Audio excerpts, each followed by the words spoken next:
Boa tarde, pessoal, que já está entrando aí na live. Sejam todos bem-vindos. Vou esperar um minutinho mais para que outros possam estar entrando, né?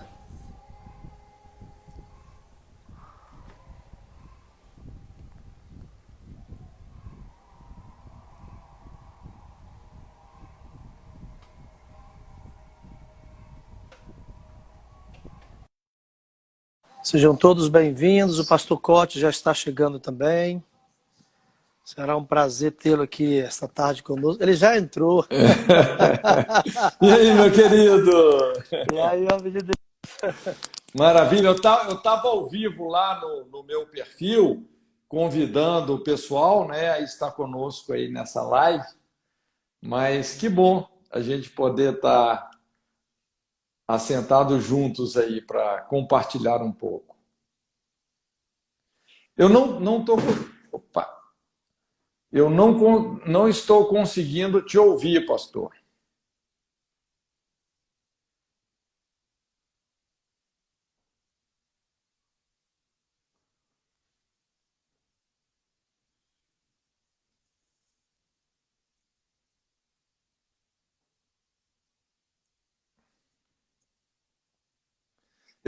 Você está me ouvindo bem? Eu não estou conseguindo te ouvir.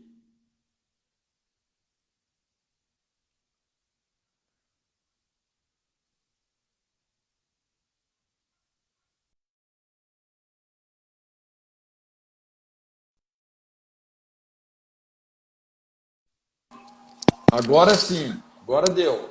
Agora estou te Agora ouvindo. sim, agora deu. Isso. Isso, Ótimo. maravilha. Então, homem de Deus. Bom tê-lo aqui esta tarde conosco. Privilégio é meu. Grande prazer, viu, pastor Marcos? Prazer é todo meu, homem de Deus.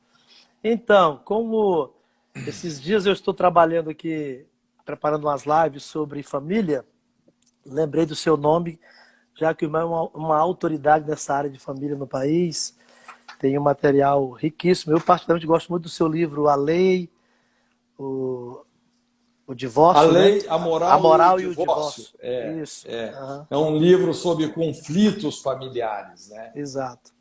E também o Avivamento do Odre Novo é muito bom também. Gosto muito desse livro seu. Aliás, já Que li quase bom. todos. Já li quase todos. Estou terminando de ler todos, mas vou chegar lá. Você leu esse último aí sobre tipos de família? Não, esse não. Esse lançamento? Não, já tem um tempinho, mais ou menos, né? Foi o último livro que eu lancei, chama Tipos de Família. É uma a gente poder analisar Uhum, dentro do que realmente acontece nos nossos dias, 5 tipos de família que podem ser projetados também em tipos de igreja, tipos de nações. uhum, Traz uma mensagem também muito forte no sentido de maturidade, né?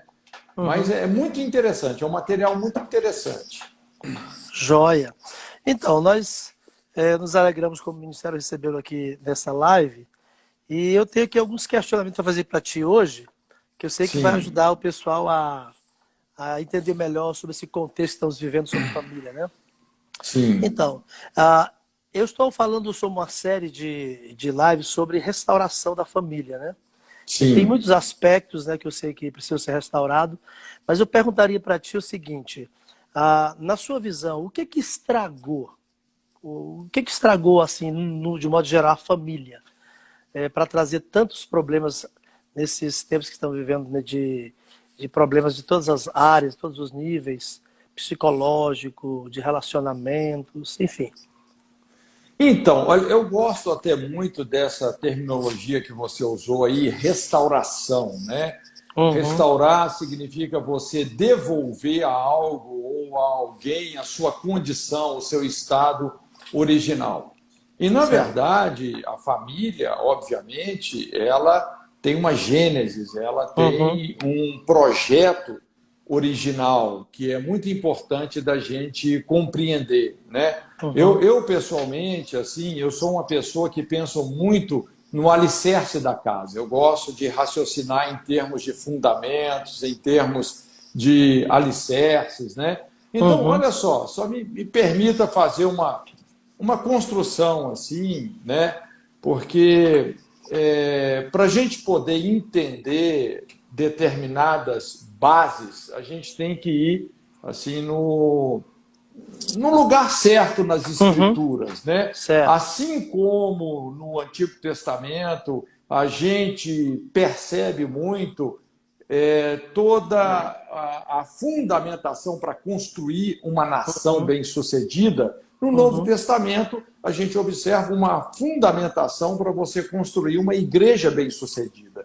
Então, assim, são perspectivas diferentes. E lá em Êxodo 20, né, que são os 10 mandamentos é exatamente essa essência, né, da moral de Deus. Então, a lei, toda essa lei, né, ela revela parte da natureza de Deus, parte também da revelação do seu propósito para a humanidade.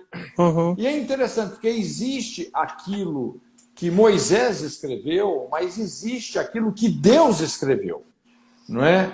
E os 10 mandamentos, veja bem, em primeira mão, quem escreveu os 10 mandamentos foi o próprio Deus. Deus escreveu isso em pedra. Veja bem, isso está escrito em pedra, não é? Nós podemos até quebrar essa lei, mas ela jamais será apagada, porque ela foi escrita em pedra por Deus. E os 10 mandamentos, eles, vamos dizer assim, eles se fundamentam em 3 pilares. Se você pegar ali Êxodo 20, se eu não me engano, vai ali do 1 até o 17, e você assim começa a fazer uma leitura bem cuidadosa dos 10 mandamentos, você vai poder resumir os 10 mandamentos em 3 pilares que são fundamentais. Tem 3 pilares ali que são os responsáveis pelo sucesso de qualquer sociedade. Inclusive, assim, qualquer sociólogo que tenha a cabeça no lugar vai reconhecer que esses 10 mandamentos, vamos dizer, eles não têm um caráter negativo, mas é um caráter protetivo, é uma salvaguarda realmente para o indivíduo, para os relacionamentos humanos, e é o que faz com que realmente uma sociedade funcione. Então, esses 3 pilares aí que resumem os 10 mandamentos é o quê? Deus, família e propriedade. Você pode observar. Você vai ver essas 3 coisas aí nos 10 mandamentos. Bem claro. Primeiro, lógico, Deus, né? Ou seja, o conhecimento e a intimidade com Deus, eles são sagrados. É sagrado. Não tem nada mais sagrado do que a possibilidade de experimentarmos um relacionamento íntimo com o Criador. Então, Deus, ele nos criou para funcionarmos a partir de um relacionamento com Ele. E é interessante que os 10 mandamentos começam com isso, sobre a questão da idolatria, né? E como que essas 3 coisas se relacionam, porque Deus explica que a idolatria ela vai produzir consequências geracionais, afetando o núcleo familiar, não é? Exato. A adoração, ela está na essência da criatura. Quando você deixa de adorar o Criador, você inevitavelmente torna-se um idólatra. Então, as consequências de alguém eliminar Deus do seu mundo são decadentes. Por isso que nações morrem e povos são destruídos. Então, inclusive, Deus fala, eu, Senhor, visito a maldade dos pais, dos filhos, no contexto da idolatria. Veja bem, quando alguém tira Deus do seu mundo, olha, a família vai entrar em decadência. Essa é a primeira coisa. A segunda base aí dos 10 mandamentos que faz uma sociedade funcionar é a família. Então, Deus está dando para a família um caráter sagrado. Inclusive, é importante a gente entender que a imagem e semelhança de Deus é a família. Não é que só eu sou a imagem e semelhança de Deus. Não. Criou, pois, Deus, o homem, a sua imagem e semelhança, macho e fêmea os criou. Ou seja, o conceito de macho, de fêmea, de relacionamento, de casamento, de família, de filhos, não é o indivíduo que é imagem e semelhança de Deus, mas é a família.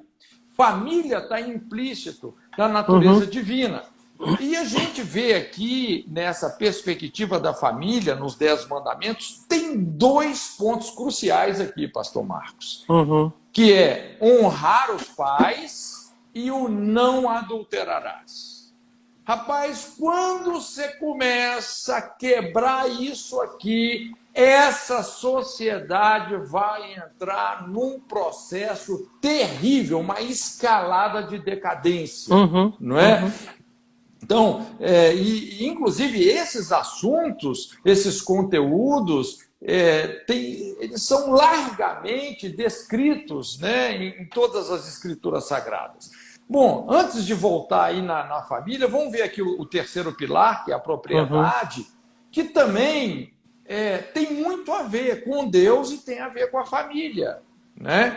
Então, o direito à propriedade também é sagrado, não é? E o direito à propriedade, vamos dizer, isso consolida o senso de individualidade, o senso de responsabilidade. Não é? Jesus disse: os mansos herdarão a terra, né? Ele está dando um princípio, inclusive, assim, aqueles que precisam de adquirir uma casa, adquirir um terreno, não é? Qual que é o grande segredo de você herdar a terra, de você conquistar a terra? Mansidão, submissão a Deus. Então, veja bem que Deus, ele estabelece o direito à propriedade como um direito sagrado. Não é? Então, ele fala sobre não roubar, sobre não cobiçar, né? Não cobiçar a casa, a mulher, os empregados, os recursos, os bens do seu próximo, você não cobiçar. Deus tem muito para todos, não é?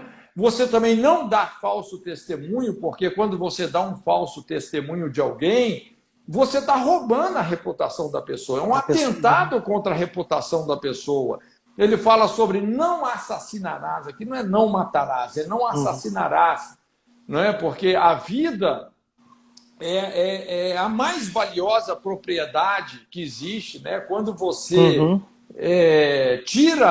assassina uma pessoa, você está tirando o maior bem dela, né? Que é o direito de viver. Ela viver. Então, veja bem, esses são assim, as 3 coisas mais sagradas que fazem uma sociedade funcionar. Quando você percebe uma sociedade que ela começa a produzir mais problemas do que solução, você pode ter certeza que essa sociedade ela está pecando contra esses fundamentos, não é? Principalmente aí nessa questão da família, né, que tem esses 2 pontos, que é onde hoje a gente mais precisaria de aprofundar nossa conversa. Certo. Primeiro, a questão da desonra, e eu não sei se você observou, mas quando a gente fala desse marxismo cultural, que hoje está muito em voga, né, os valores do marxismo cultural, é uma guerra cultural, uma guerra de valores, você pode observar que o comunismo ele agride frontalmente essas 3 coisas. Deus, a família e a propriedade. São essas 3 áreas onde o marxismo cultural mais afronta, mais está causando uma desconstrução. Não é? Porque a partir do momento que você tira Deus, então você perde a noção de certo e errado, não é? Se eu não tenho que prestar conta para ninguém, a vida também deixa de ser sagrada, não existem valores, a gente passa a ser motivado apenas pelo nosso egoísmo, é a lei do mais forte. Então, aí começa realmente uma degringolação generalizada em termos de casamento, em termos de família. E aí vem o desastre, né? Que é o que a gente observa muito hoje. Essa questão, inclusive, no marxismo cultural, isso é muito comum, essa luta de classes, né? principalmente numa perspectiva infiltrativa em relação à família, não é?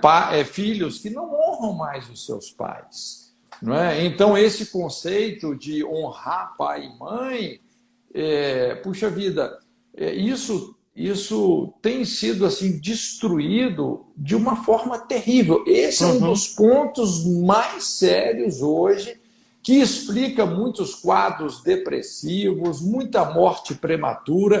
Inclusive, veja bem, não é? Você sabe que tem alguns pecados que eles encurtam a vida das pessoas, literalmente. Exato. E esses pecados aí contra a família normalmente estão nessa lista, que é adultério e desonra a pais. Inclusive, aí nos 10 mandamentos, isso já aparece de uma maneira muito clara, Deus até dando um incentivo, dizendo: honra teu pai e a tua mãe, para que te vás bem, prolongues os teus dias na face da terra que o Senhor teu Deus te dá. Então, quando você honra pai e mãe, rapaz, você vai bem na vida. Você tem tudo para ir bem na vida. Quando uma pessoa não está indo bem na vida, quando ela começa realmente a ficar cega em relação às escolhas que ela deveria ter, olha, ela precisa de questionar, ela precisa de ser questionada em relação ao relacionamento dela com os pais. Então, se tem um ponto-chave aí nessa pergunta que você fez hoje, não é relacionamento com pais. Isso merecia aqui um estudo bíblico, não é? Inclusive lá na IFOL a gente estuda assim profundamente sobre isso. Né? Fala sobre as consequências de você desonrar pai e mãe. Rapaz, é impressionante assim o peso desse negócio.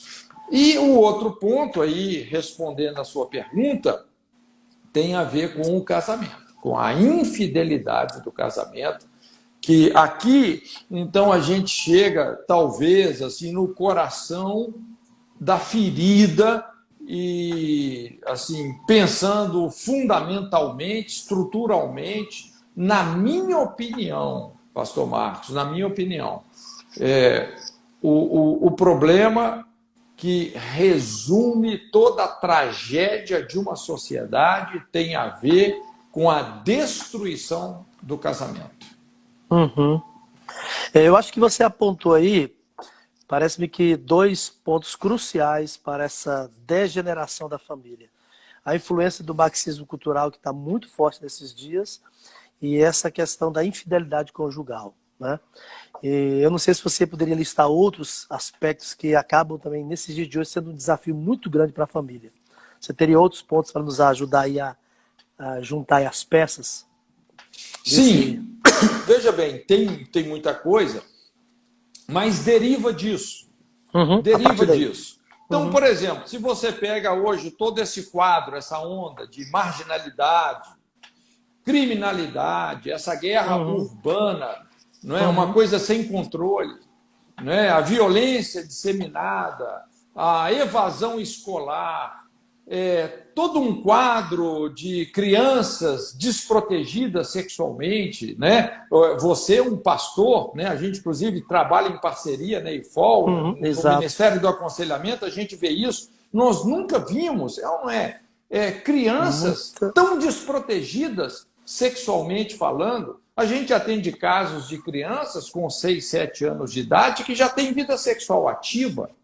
Crianças com 5 aninhos de idade que já têm todos os trejeitos homossexuais. Não é? E a gente sabe que o problema aí não é nem tanto a perseguição homossexual, ou seja, isso daí está dizendo que os alarmes estão soando.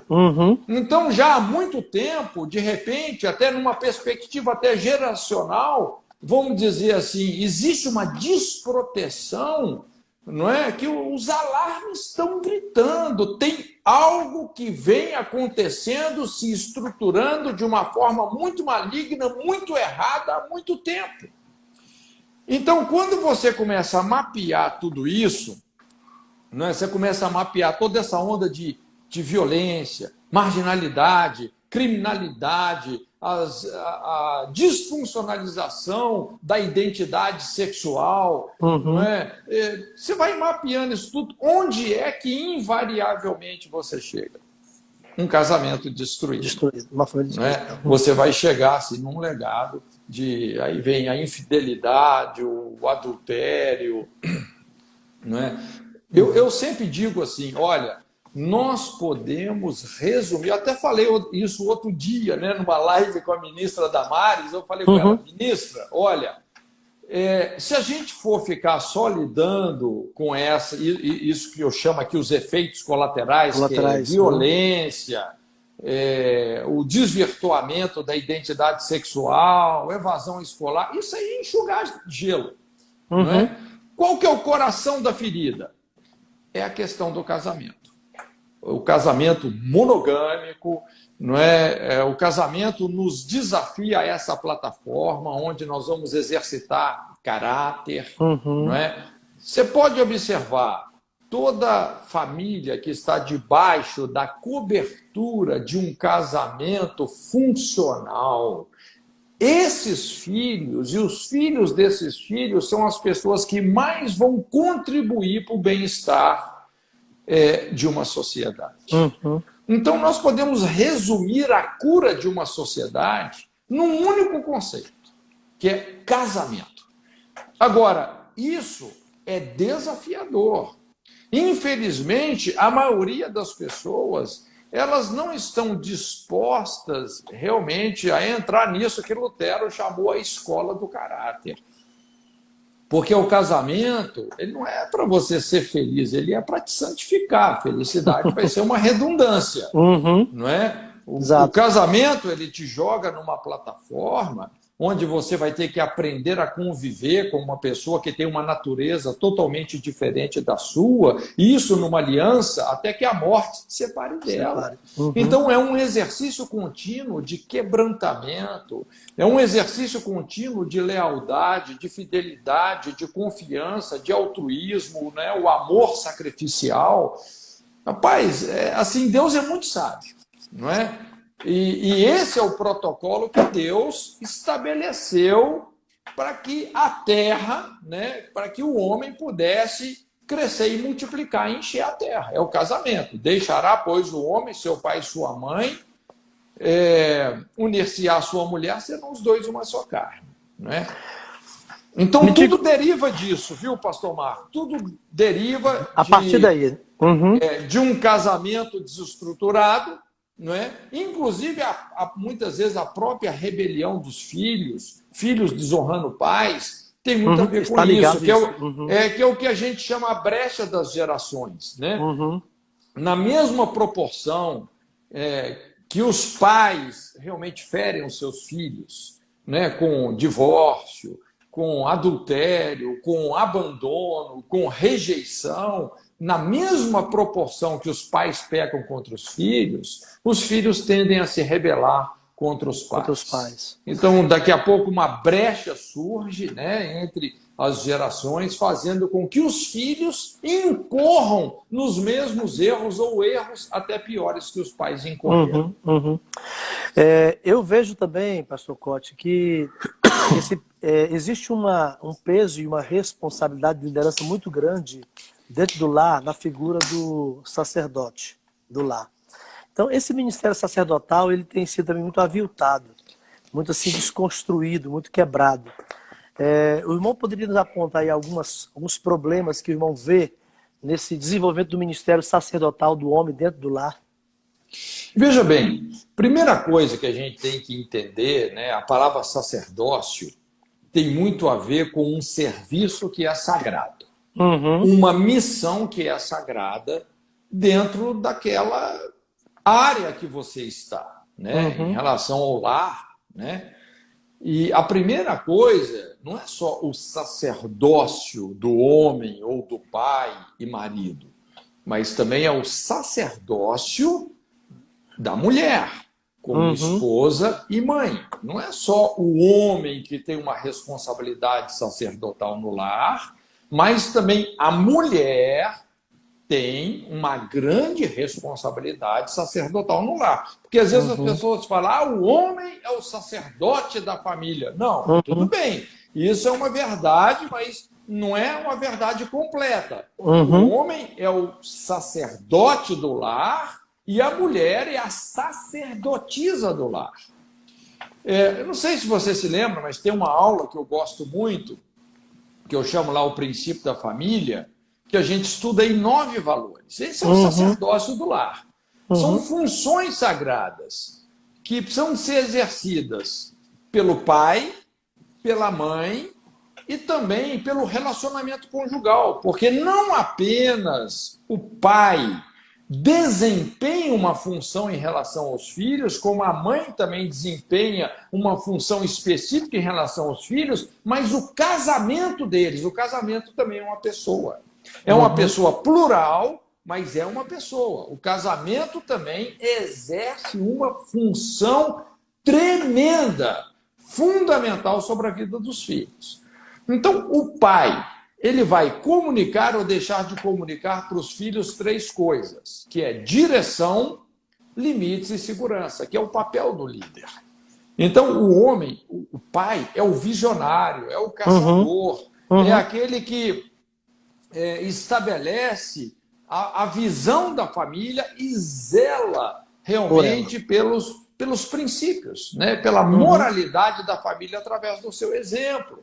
O que é liderar? Liderar é isso, é direção, limites e segurança. É você estabelecer um objetivo para um grupo de pessoas, zelar pelos valores morais e trazer segurança. A mãe, por sua vez, ela já cumpre uma função administrativa, não é? Veja bem, a gente não pode confundir liderança com administração, certo. não é? Por isso que a Bíblia fala que a mulher sábia edifica o lar, ela edifica. Então, qual que é o papel sacerdotal da mãe, não é? São 3 papéis aqui: vínculos, nutrição e organização. O que é uma boa administração? Administração é isso. É você saber vincular, estabelecer relacionamentos, estabelecer processos, nutrir relacionamentos e nutrir processos e organizar, colocando as devidas pessoas nos devidos lugares. Você pode ver que as melhores empresas, elas são lideradas por homens e administradas por mulheres.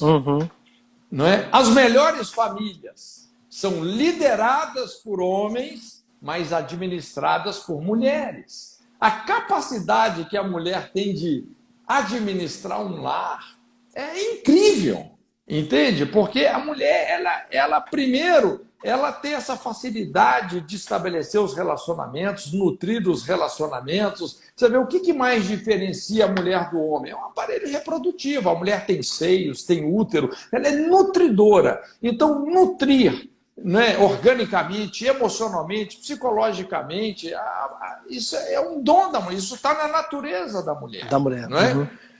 E também aqui entra o papel do casamento. Tá? Porque o sacerdócio do lar não é só o pai e a mãe, mas é que entra o papel do casamento. O casamento também é uma pessoa, como eu disse, é uma pessoa plural, mas é uma pessoa, né? Uma pessoa jurídica. E o casamento vai proteger os filhos em 3 áreas: sexualidade, afetividade e companheirismo. É a palavra amor aí no grego, né? Nesses 3 viés, né? A sexualidade, é o eros, né? O amor eros, o amor sexual, conjugal, o amor ágape, que é o amor altruístico de Deus, sacrificial, e o amor filéu, que é a amizade. Amizade. Então, veja bem, o sacerdócio, ele precisa de ter essa abrangência. Não é? Por isso que ele acontece relacionalmente. Não é só o marido e nem só a esposa, mas é o marido, a esposa e o casamento. Quando a gente entende esse princípio da família, então aí sim nós estamos restaurando o propósito divino. Isso aí nos ajuda a uma restauração, a devolver à família esse propósito que, infelizmente, muitas delas perderam. Então você está me fazendo entender uma coisa, que o sacerdócio familiar é plural. Tem esses 3 aspectos aí, esposa e casamento. E me fazendo entender uma outra coisa também, que eu já tinha assim, meditado nisso, e você chamou a atenção agora, me veio aqui um pensamento. Nesse seu raciocínio, então, eu poderia dizer que quem, na verdade, é vítima de tudo isso são os filhos, né? Ah, com certeza. Não é porque, veja bem, pai e mãe em casamento funciona como o telhado da casa. É o telhado. Se você destruir eu não sei se você já molhou numa casa com o telhado furado. Já estive. Acho que todos nós já passamos por isso. Dormindo no arreio do Piauí lá e pingando em cima de você. Agora, imagina, você está numa casa, não é só com telhado furado, mas sem telhado. Sem telhado. Que é o que está acontecendo com muita gente hoje. Não é? Então, filhos que estão sendo criados sem referencial nenhum, sem proteção nenhuma de pai e mãe em casamento. Então, rapaz, olha, isso é uma covardia, uma judiação. Né? É terrível. Né? Tem pessoas aqui perguntando aqui pra gente aqui algumas coisas. Tem aqui uma pessoa que perguntou algo aqui sobre diante dessa realidade, como é que a igreja, como é que nós vamos nos portar diante de tanta crueldade aí social? Então, eu penso o seguinte, né? Por isso que a minha linguagem, assim, eu raciocino, como eu falei no início, com fundamentos. Nós temos que pensar nos fundamentos, numa mudança estrutural. Nós precisamos hoje de uma revolução moral. Eu gosto da linguagem da reforma. Nós somos de uma reforma. Entendeu? Exato. Nós somos de uma reforma. E pela misericórdia de Deus, como igreja, hoje nós temos quórum para isso. E eu até diria que essa reforma já está em andamento. Já está começando. E honestamente, a igreja evangélica, principalmente, também a igreja católica, viu, tem feito um bom trabalho. Aqui no Brasil hoje é difícil, sim ou não, pastor Marcos? É difícil uma igreja que não tem feito um bom trabalho, não é? Com família. Está sempre envolvido com não a é? família. Com casamento, sempre. Encontros de casais, aconselhamento de casais. Não é? Então, de certa forma, e você sabe que em muitos lugares no Brasil as estatísticas já estão mudando para melhor. Não é? Estatísticas de divórcio, estatísticas de abandono de filhos já estão mudando para melhor. Não é? Lógico que a gente precisa de aprofundar essa conversa ainda mais e fazermos realmente um movimento, que foi até o que eu sugeri lá para Damares. Eu penso que isso devia ser até uma pauta governamental, né? O governo, assim, ele não pode interferir na esfera da família, não é? Assim como também uma igreja não pode interferir na esfera da família, mas ajudar, né? Mas ajudar, influenciar, não é interferir, mas influenciar. Se eu como pastor eu quiser mandar na família de um membro meu, eu deixei de ser igreja e passei a ser uma seita. Eu passei a ser uma seita, entendeu? Mas eu posso influenciar, não é? Sempre responsabilizando. Discipular é responsabilizar. Mas eu penso que a gente precisaria assim, de movimentos, revoluções, movimentos nessa direção, pró-casamento, não é?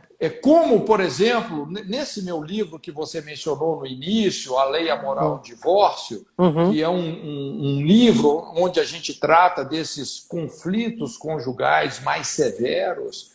Na verdade, é um livro para ferramentalizar pastores e conselheiros, né? Ou pessoas que se interessam por sociologia e por esse assunto, mas o último capítulo ali a gente fala sobre como transformar uma cultura de divórcio numa cultura de casamento.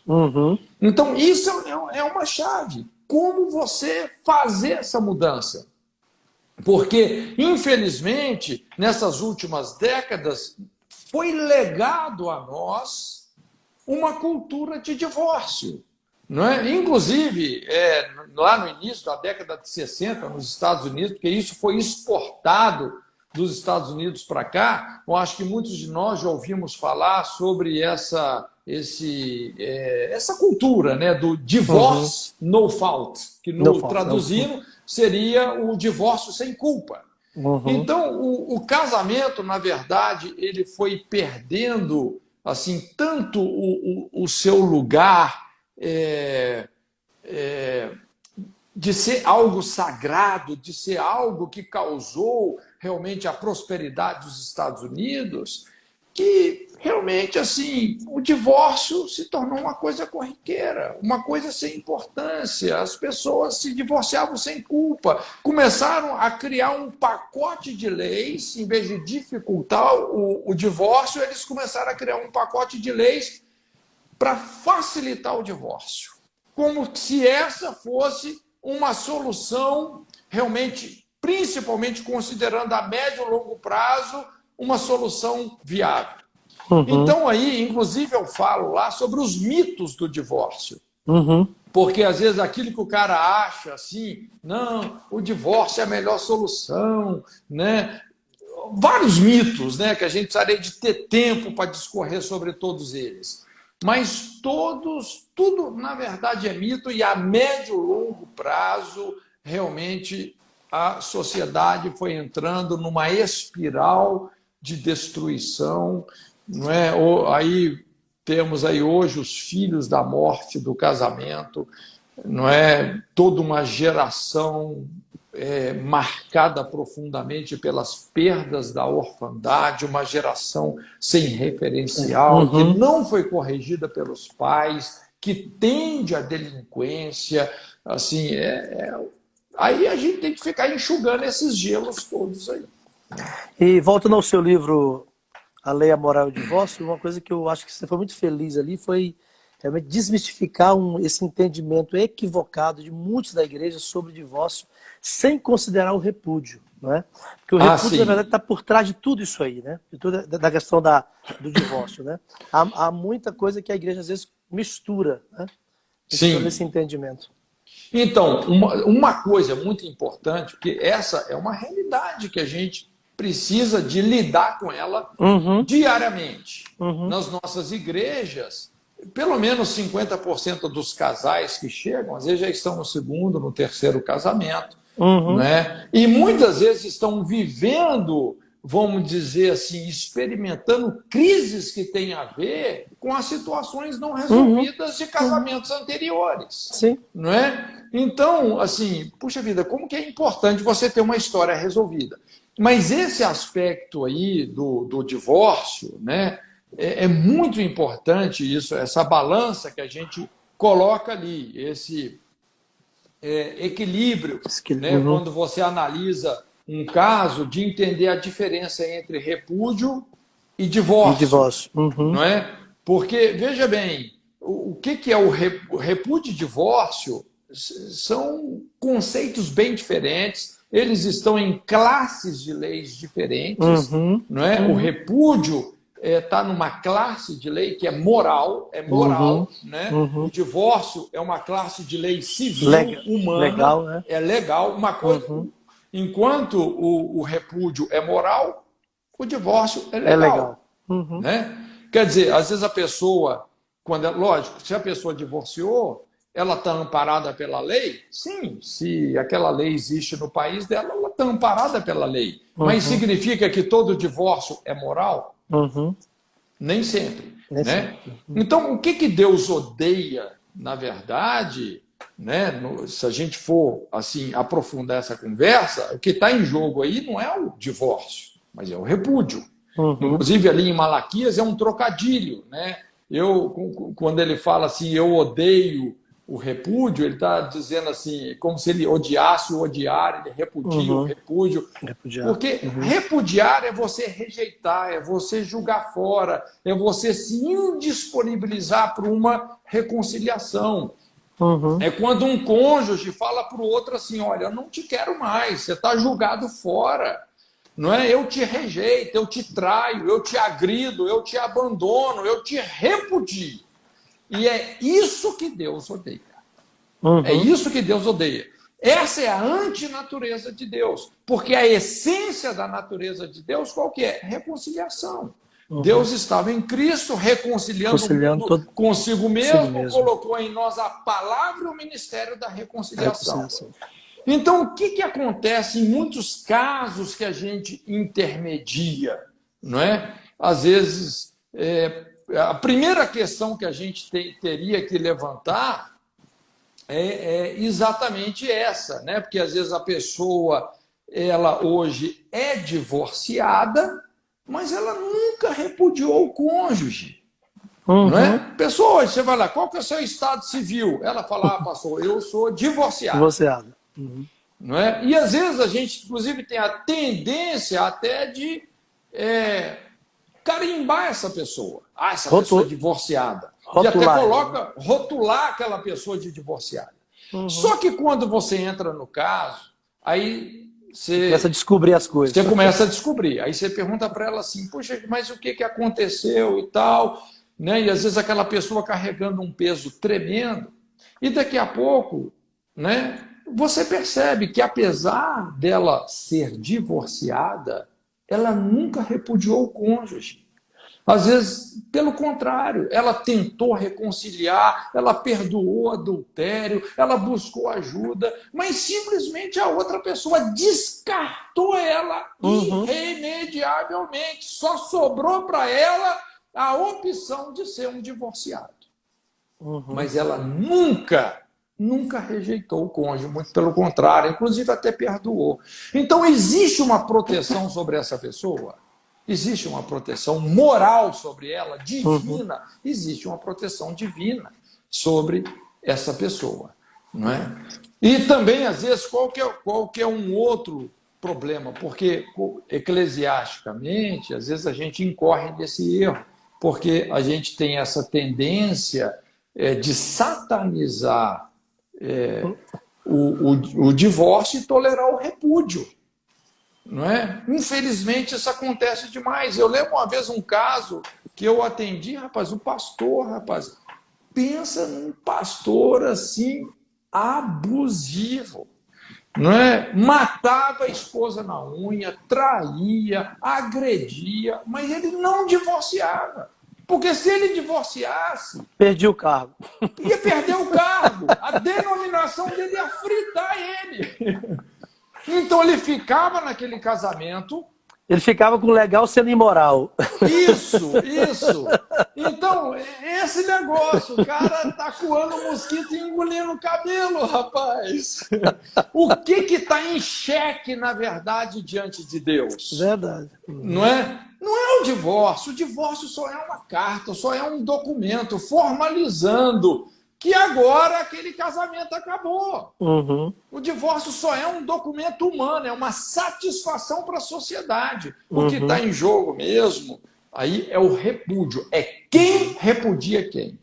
Quando uma pessoa chega para você e fala assim, pastor, né, onde é que tem na Bíblia um versículo para mim, divorciar do meu cônjuge? Quer dizer, puxa vida, no fundo, esse cara não entendeu nada. Ele não quer o caminho da reconciliação. E essa é a bênção maior do casamento, rapaz. São esses conflitos que vão acontecendo.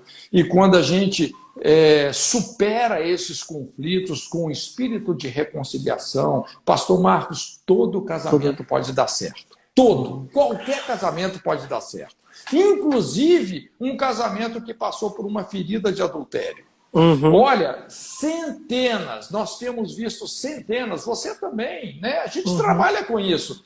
Centenas de situações, né? Apesar de ter acontecido um adultério, quando uma pessoa de boa fé conserta isso com um cônjuge, um arrependimento legítimo, genuíno.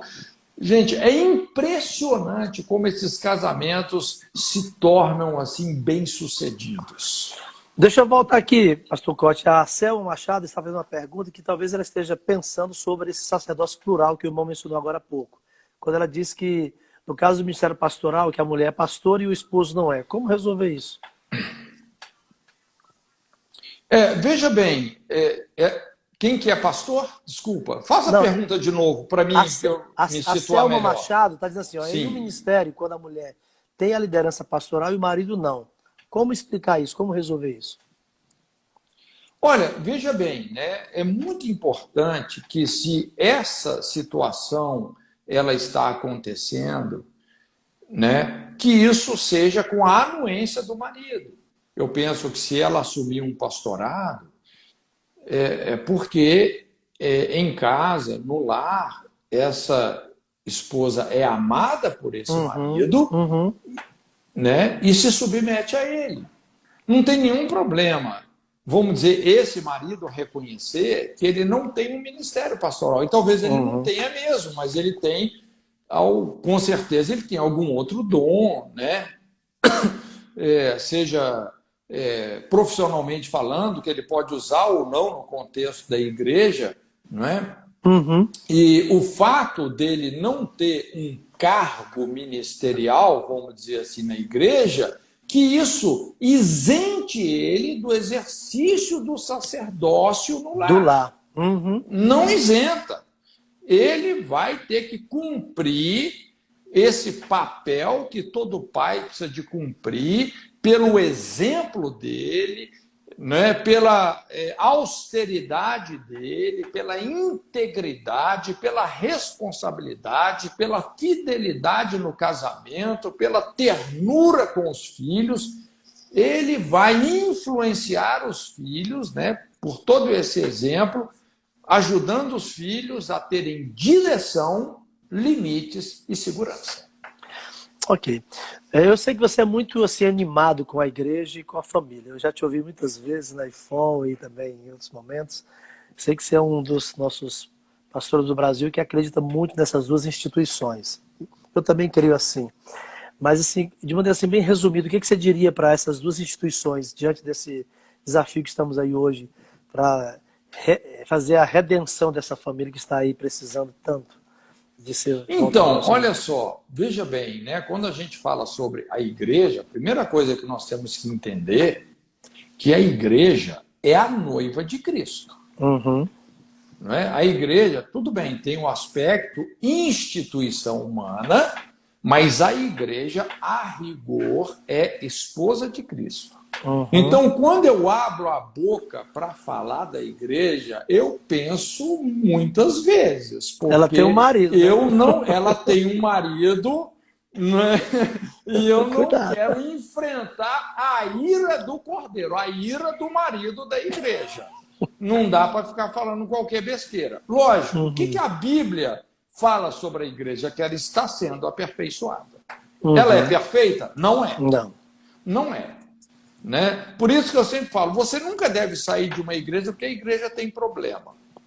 Porque onde tem gente tem problema, onde tem muita gente vai ter muito problema, não é? E principalmente, como é que eu sei que a igreja tem problema? Porque eu estou nela. Então o problema não é motivo para você sair, é motivo para você ficar. Ficar para resolver. E ser tratado e ajudar outros. Né? Então a igreja ela está sendo aperfeiçoada. Agora, a igreja ela vai ter espaço para todos os ministérios. O ministério do ensino, o ministério pastoral, o ministério profético, o ministério evangelístico, não é? O ministério apostólico. Então, como é que nós vamos ajudar a igreja? Né?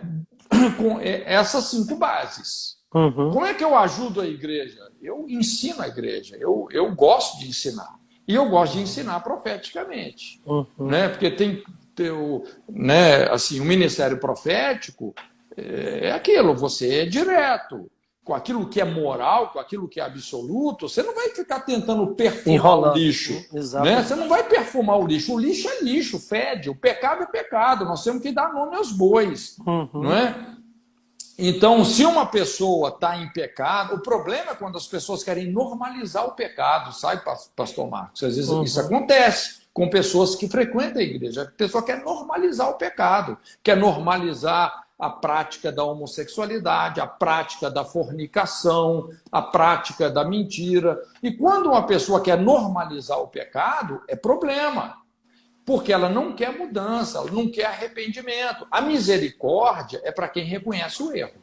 A palavra misericórdia, no original, no latim, significa você colocar o seu coração nas misérias, nos erros de alguém. Sentir a dor, a partir do momento que uma pessoa não reconhece os seus erros, que não reconhece a miséria dos seus pecados, para ela não tem misericórdia. Essa pessoa vai ser destruída. Entendeu? Verdade. Então, assim, tem espaço para o ministério profético? Tem. Agora, o profeta, ele precisa de ter o coração de Deus, ele precisa de ter as dores do coração de Deus por aquela pessoa, por aquela carga que ele está levando. Mas não é só o ministério profético, vem aí o ministério de ensino. O ministério de ensino, rapaz, nós somos transformados pela renovação da nossa mente. Quando você começa a ensinar a igreja a guardar os mandamentos, não é ensinar os mandamentos, é ensinar a guardar os mandamentos, as leis que governam o mundo moral, o mundo espiritual, como as coisas funcionam, não é? Você entender, vamos até usar assim, uma linguagem cientificamente, como o mundo espiritual funciona, rapaz, é revolucionário. O ministério pastoral também. Puxa vida, como é que... O ministério pastoral é a essência. Porque é você que vai juntar os pedaços. Então curar, você pega uma pessoa, um casamento que está lá todo arrebentado, você vai lá e monta aquele quebra-cabeça de 1.500 peças desmontado. Não é? Então, assim, aí vem essa diversidade, que é o que Paulo fala, há diversidade de dons, há diversidade de ministério, há diversidade de operações, mas é o mesmo Deus que opera tudo em todos. E tudo isso tem que contribuir para a santificação e para a edificação da igreja, não é? Que está sendo estabelecida sobre o fundamento dos apóstolos e profetas. Amém. Mano, nós estamos terminando nossa live aqui, já está quase para ir para o final, mas eu queria aproveitar esses minutinhos e você falar um pouquinho sobre essa ferramenta que eu acho tremenda, que você é o idealizador dela, chamada IFOL, Escola Integral para a Formação de Libertadores. Eu sei que essa ferramenta tem trago muita libertação para famílias, para igrejas, e eu sei que o irmão pode nos ajudar contribuindo mais ainda com uma palavra aqui, para quem não conhece essa ferramenta, né, e até se dispor a querer conhecê-la. Então, olha só, esse curso, né, Pastor Marcos, é um curso que eu idealizei e venho lapidando, construindo, reinventando já por quase 20 anos. É um curso na área de aconselhamento, porque eu comecei a perceber, eu sempre fui muito envolvido com treinamento e mobilização missionária, mas mobilizando muita gente para missões e enviando essas pessoas. Puxa vida, a gente tinha assim,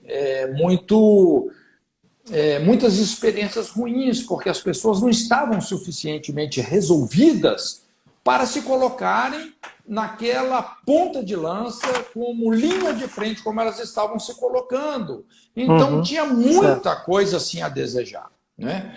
E quando eu comecei a mexer um pouco mais na área de aconselhamento, aos poucos eu fui entendendo a importância de trabalhar nessas brechas, nessas principais feridas da nossa sociedade, né? Que é o que a gente faz, então, aí na IFOL. Então, pegando esses pontos nevrálgicos do aconselhamento, que são aquelas questões assim, realmente contundentes, que a maioria dos pastores, eles às vezes nem sabem lidar com aquilo. E eu digo isso, não é assim, num tom crítico aos pastores, não, porque os pastores estão andando na luz que eles têm. Não é? Mas eles mesmo falam, Cote, puxa, me ajuda aí, porque eu não sei como lidar com isso. Não é? Eu não sei, puxa vida, essa pessoa aqui falou que ela sofre uma perseguição homossexual desde 5 anos de idade, não é? Eu não sei como lidar com isso. Pastor, puxa vida, tem uma mulher lá que ela veio me falar que ela se envolveu com várias práticas de aborto voluntário. Eu não sei ajudar essa mulher, não é? Ou situações assim, que são realmente bem contundentes. Então, a IFOL, ela procura entrar nesses pontos mais nevrálgicos do aconselhamento, né?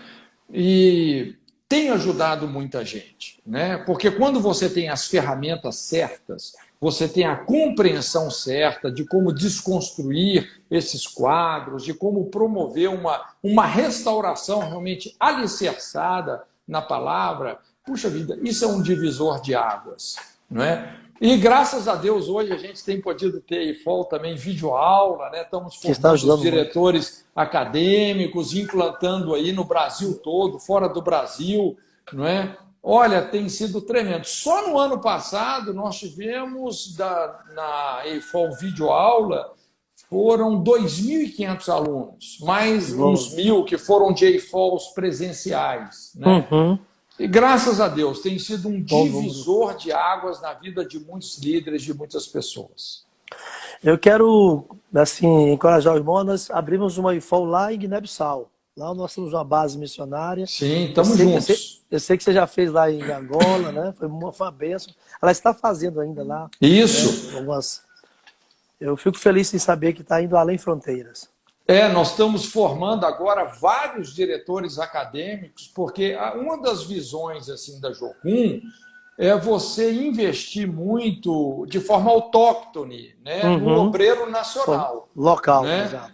O obreiro local, nacional. E os angolanos, rapaz, eles estão dando uma resposta incrível, impressionante, a capacidade e o comprometimento moral e ministerial dos angolanos, rapaz, tem sido surpreendente. Essa ferramenta lá, porque assim, Angola, quem conhece Angola e muitos países da África, até por causa da guerra, pra você ter ideia, teve uma época lá em Angola, se eu não me engano, eram 20 mulheres para um homem, porque os homens morreram na guerra. Quando você pega uma população com um desequilíbrio desse tamanho, então a prostituição, os relacionamentos múltiplos, né? Quer dizer, um homem que tem filho com várias mulheres, ele não é marido de ninguém, não é pai de ninguém, entendeu? Verdade. Então a sociedade vai se desvirtuando em bolsões de miséria e violência, né? Então a IFOL é uma ferramenta ali, rapaz, que está chegando assim, num momento muito oportuno. Inclusive, deixa eu aproveitar, tem algumas pessoas que fizeram perguntas aqui na live, e que eu sei que não dá para você responder agora, porque o tempo já está acabando. Mas se fizer IFOL, vai ter todas as respostas. Vai aprender Com tudo. certeza! Não, eu costumo dizer para o pessoal, às vezes o pessoal chega no início com muitas perguntas, aí eu falo assim, gente, né? Olha, nós já rodamos tantas escolas que eu já conheço as perguntas, então você pode ficar tranquilo que no momento certo a sua pergunta vai ser respondida. E uma outra, agora eu lhe faço a pergunta também sobre a IFOL ainda. Já temos um material para a IFOL 3? Está saindo? Vai sair? Rapaz, material é que não falta, né? Eu só preciso assim de organizar isso, mas nós vamos fazer sim. Nós vamos fazer sim. Vamos. Olha, que bom. Meu xará, muito obrigado por esse tempo que você tirou, porque sei que você é muito corrido, tem muito compromisso. Me sinto assim, honrado em tê-lo aqui nessa live e os demais também que estão nos acompanhando. Dá um abraço aí, nosso para a Kel, tá bom? Pode deixar. Para a Bárbara e para o netinho Daniel. Isso. Um abraço aí também para sua família, para a igreja. Obrigado, Saudades. querido. Saudade. Muito bom tê-lo aqui nesse momento. Foi muito bom, foi muito edificador, viu? E Glória que o Pai a do Céu Deus. continue te abençoando nessa sabedoria que o irmão já tem tido e crescendo nessa graça, nesse conhecimento, como um profeta que és nessa nação. Eu me alegro pela sua vida e vou continuar orando por ti. Conte conosco, com o Ministério Luz do Mundo e com esse povo que está aqui nos acompanhando também, em nome de Jesus. Amém. Quero mandar um abração aí para todo o pessoal que nos ouviu, né? Um beijo no coração. Deus te abençoe, te fortaleça, te dê muita graça nesse tempo aí. Tá bom. Um abração. Deus te abençoe. Fique com Deus. Abraço. Abraço. Amém.